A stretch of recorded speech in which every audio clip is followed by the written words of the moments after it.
अनुजा अग्रवाल जी। राधे राधे श्री हरिवंश। श्री हरिवंश महाराज जी, आपके चरणों में कोटि कोटि प्रणाम। महाराज जी, आपकी चरणों में प्रार्थना है, ये प्रश्न है। महाराज जी, जिन शिष्यों को आपके सानिध्य व सेवा का सौभाग्य मिला है, वो उनके इसी जन्म के कर्मों का प्रताप है या पिछले जन्मों के कर्मों के फलों का प्रणाम होता है? विवेक के द्वारा विषय त्याग से जो ऊंचाई प्राप्त होती है उसमें भाग्य काम नहीं करता है।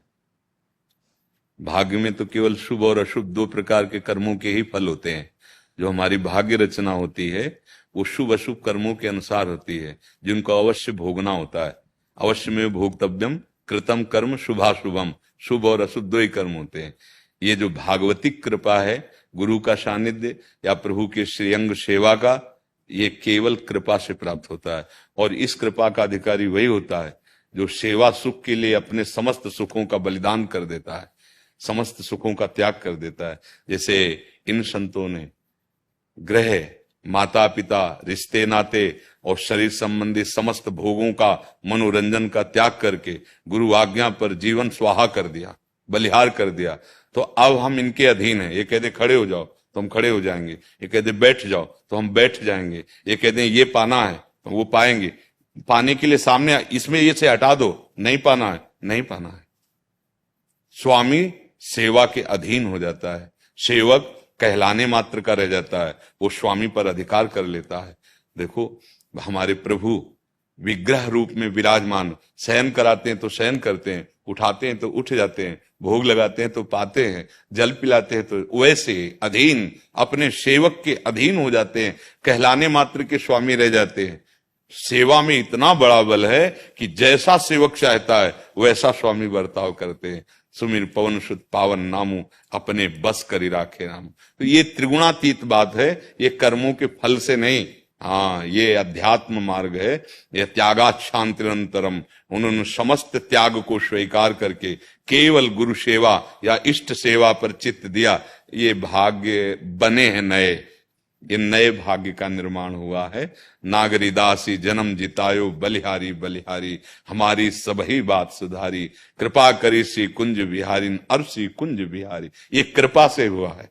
श्री राधिका कृपा बिन सबके मनन अगम। जैसे हम लोगों का जीवन है, ये स्वामिनी जी के चरण आश्रित जीवन है। अगर आप हमारे सामने बैठ रहे हो, संभाषण कर रहे हो, तो स्वामिनी जी की कृपा से कर रहे हो। अगर स्वामिनी जी की कृपा नहीं तो आप सामने नहीं आ सकते, क्योंकि हम लोग बिके लोग हैं।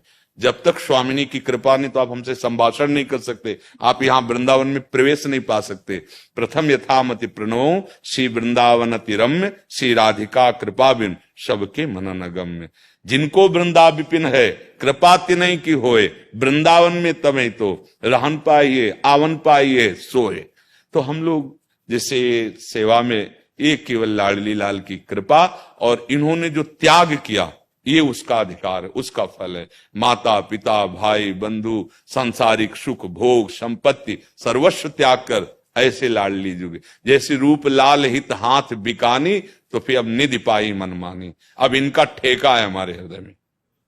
और भगवान का स्वरूप, उनका नियम यह है, अपनो परण विसार भगत को पूर्व परण निभाऊं, जाचक जाचू कहे तो बेचे से बिक जाऊं। उन्हीं भगवान के बल पर कह रहे हैं, उन्हीं ईश्वर के बल पर कह रहे हैं कि जिसने समर्पण कर दिया, हम तो पोस्टमैन हैं। इधर की बात उधर कर दी, उधर की बात इधर कर दी, हमने जहां पहुंचाई। तो जो श्री हरिवंश शरण जे आए, श्री वृषभान कुंवरी नंद नंदन निज कर अपनी चिट्ठी चढ़ाए। जो महाप्रभु हिताचार्य की चरण शरण में आ गया, तो श्री लाडली लाल निकुंज के रजिस्टर में उसका नाम लिखे, उसी गर्व से कहते हैं कि हमें भले यत्र यत्र मम जन्म कर्म भी नारके परमे पदे थवा, लेकिन राधिका रति निकुंज मंडली तत्र तत्र हृदय में विराजताम, उसके बल से कह रहे हैं। तो अब और भी शिष्य हैं, पर वो अपना अस्तित्व बनाए हुए हैं, उनका एक पर्सनल जीवन है, उनके विषय भोग हैं। हाँ, उसमें से एक संबंध गुरु भी मान लिया है, थोड़ा कल्याण भी हो जाए, थोड़ा मंगल भी हो जाए इसलिए, लेकिन इनका कोई नहीं है।